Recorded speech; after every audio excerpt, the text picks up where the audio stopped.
कि वो मंत्री साहब बोलते हैं कि कौन सरो मित्र, उसको पता नहीं है कौन सिलेंडर 500 रुपए का। बीजेपी भी दे रही है 500 का सिलेंडर। पहले क्यों नहीं दिया? अब बोला आप होर्डिंग लगा दिए बड़े बड़े पोस्टर, पहले कहाँ थे भाई?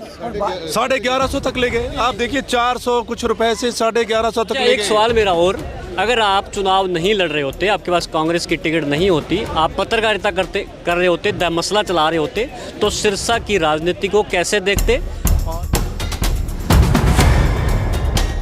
नमस्कार, आप ही समाचार देख रहे हैं। मैं हूं एल डी स्वामी और इस वक्त मैं सेनपाल गांव में हूं, रानिया विधानसभा के, और मेरे साथ हैं कांग्रेस के प्रत्याशी सौमित्र कंबोज, जो कि गांव-गांव में जाकर जनसभाओं के माध्यम से अपने लिए वोटों की अपील कर रहे हैं। और कांग्रेस का जो 2 दिन पहले जो मैनिफेस्टो आया था उसका भी प्रचार कर रहे हैं। क्या हरियाणा वासियों को कांग्रेस की सरकार आने के बाद हरियाणा वासियों को क्या मिलेगा और क्या क्या सुविधाएं उस मैनिफेस्टो में लिखी गई है, उसका भी प्रचार कर रहे हैं। तो सौमित्र से बातचीत करते हैं, कैसा समर्थन है और जो मैनिफेस्टो आया उसके बाद कैसा माहौल बना है। आज के समय में हरियाणा कहाँ देखते हो?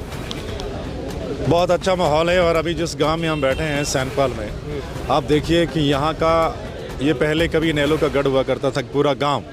आज आप देखिए सारे परिवार, इस गांव के तकरीबन सारे परिवार ये जो हैं, ये सब इनेलो छोड़कर कांग्रेस में आ गए हैं।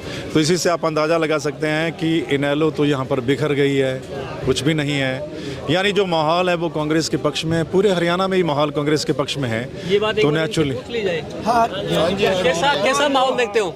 लोहा जेड़ी गल कहती, लोहा जेड़ी गल कहती, पक्के कांग्रेस पक्के हैं लोग, डट गए। हाँ, डट के मिला कर आए, डट के। अब कंटिन्यू करते हैं क्योंकि लोगों का पक्ष भी जानना जरूरी है। नेता कहते हैं कि हमारा ही माहौल है। नहीं, बहुत अच्छा माहौल है। आप देखिए कि जहाँ जहाँ जा रहे हैं इतना प्यार मिलता है। लोग मतलब कहते हैं कि हम उनके बीच में रहें, बात सुने। और मैं बात सुनता हूँ उनकी, सच में मैं बात सुनता हूँ, पूरी बात सुन के जाता हूँ आगे। यहाँ पे बहुत दिक्कतें हैं, लोगों को बहुत परेशानी है, कोई काम नहीं। लड़का जो रानिया से मोजदिन से उठकर चंडीगढ़ चला गया, कई साल चंडीगढ़ में रहा और अब चुनाव के समय आया है, ये विपक्ष मुद्दा बना रहा है कि उसे कोई नहीं जानता यहाँ पर। आप देखिए कोई नहीं जानता। लोग कहते हैं कि सौमित्र एक बार हमारे बीच में आए।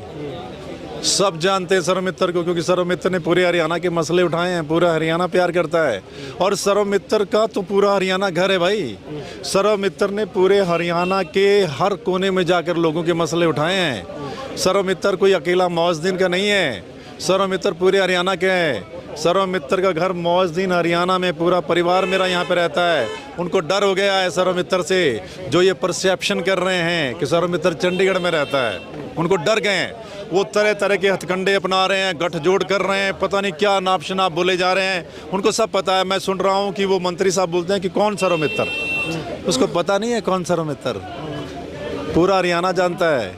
लेकिन अब क्या है कि इतना बड़ा डर और ख़तरा हो गया है कि ज़मानत भी शायद उनकी बचेगी नहीं, इसलिए कुछ भी बोले जा रहे हैं। सौमित्र का घर पूरा हरियाणा है। मौजदीन तो मेरा गांव है, पूरा जो रानिया हल्का है वो मेरा पूरा घर है। और यहीं रह के इन लोगों के मसले हल करना है, यहीं रह के। अच्छा, एक सवाल मेरा और, अगर आप चुनाव नहीं लड़ रहे होते, आपके पास कांग्रेस की टिकट नहीं होती, आप पत्रकारिता कर रहे होते, मसला चला रहे होते, तो सिरसा की राजनीति को कैसे देखते और कैसे उसको भांपते, उस राजनीति को कैसे, सिचुएशन को देखते? सिरसा की राजनीति में आप देखिए, इनकी कोशिश थी एक अंदर खाते गठजोड़ कर लिया जाए, मतलब लोगों को पता ना चले, लेकिन एक्सपोज हो गए हैं।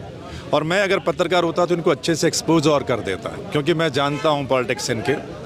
एक्सपोज आप हैं, अगर पत्रकारिता कर रहे होते तो भी एक्सपोज करता इनको, इनकी असलियत बता देता कि ये क्या चल रहा है। इनेलो, कांडा, बसपा, ये गठबंधन होता है। फिर बयान आता है कांडा का कि हम ये सारे मिलकर बीजेपी की सरकार बनवाएंगे। उसका खंडन भी किया बाद में। खंडन तो मजबूरी है, अब मीडिया पूछेगा क्योंकि विरोध होने लग गया। आप देखिए गाँवों में विरोध होने लग गया इनेलो का, इनेलो के नेता का विरोध होने लग गया कि क्या ये, तो फिर मजबूरी में कहना पड़ा जी ना जी ऐसी कोई बात नहीं है। लेकिन लोग सब जानते हैं, इनको वोट देना मतलब सीधा बीजेपी के खाते में वोट देना, बीजेपी को वोट देना। इसलिए ये साफ बात हो गई है, इसलिए लोग जान गए हैं इस अंदर खाते गठजोड़ को। ये बीजेपी की बी टीमें हैं, सारी बीजेपी की बी टीमें जो बीजेपी के लिए काम कर रहे हैं, सब जानते हैं। रानिया की राजनीति में अपने आप को कहाँ खड़ा पाते हो? एक तरफ चौधरी रणजीत सिंह चौटाला विधायक रहे हैं और उनके साथ जेजेपी की दिग्विजय सिंह चौटाला आए हैं, एएसपी के चंद्रशेखर रावण आए हैं। आज रानिया में बड़ा रोड शो है, कैसे देखते हो अपने आप को इसमें? सब मिले हुए हैं अंदर खाते, और गठजोड़ कैसे कैसे हुए हैं आप सोच सकते हैं। ये जो यूपी वाले आए हुए हैं ना, रावण जी, ये क्यों आए हैं, गठबंधन क्यों हुआ है, आप अच्छे से पूछना, क्या लेन देन क्या कुछ हुआ है इस गठबंधन के पीछे, क्या है अच्छे से जानना कि मतलब क्या कुछ नहीं ये लोग कर रहे हैं। बहुत बुरा हाल है स्वामी भाई, लेकिन लोग सब पहचानते हैं इन गठबंधन वाला कुछ नहीं। मैं आपको बताऊं, पूरे हरियाणा में ना तो इनेलो की कोई सीट आने वाली है, ना जेजेपी की कोई सीट आने वाली है, ना आम आदमी पार्टी की कुछ सीट आने वाली है। सिर्फ बीजेपी की थोड़ी बहुत सीटें आएंगी, उसके अलावा सारी सीटें कांग्रेस के खाते में जाने वाली हैं। तकरीबन 70+ सीटें वो कांग्रेस की लग रही हैं इस वक्त हरियाणा। कैसे बनाएंगे? मैंने लगता है लोगों को इतना बड़ा जुमला छोड़ते हैं, झूठ बोलते हैं कि हम ये बनाए, मतलब पल्ले कुछ है नहीं। वो एक पंजाबी में कहावत है, कहते पल्ले नहीं तेला ते कर दी मेला मेला। पल्ले तो कुछ है नहीं, बात करते हैं सरकार बनाएंगे, सीट एक नहीं आनी और कहते हैं सरकार बनाएंगे।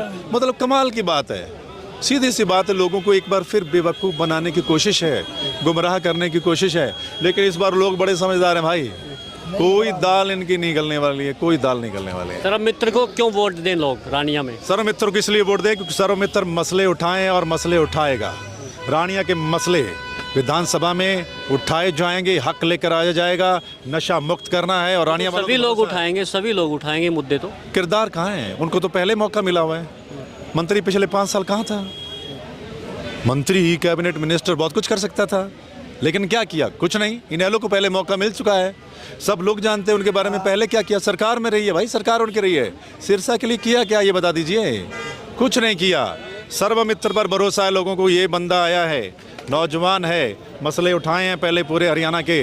किसानों का खासकर साथ दिया है मैंने, नौजवानों का, हर पीढ़ी का, कर्मचारियों का साथ दिया है, सरपंचों का साथ दिया जब लाठियां बरसाई जा रही थी, महिला पहलवानों पर लाठियां बरसाई जा रही थी, सर्वमित्र साथ में खड़ा था। मतलब सर्वमित्र हर उस वर्ग के साथ खड़ा था जो पीड़ित था सरकार से। सर्वमित्र ने सभी की आवाज़ उठाई है सरकार के सामने, और बड़े धड़ल्ले से आवाज़ उठाई है।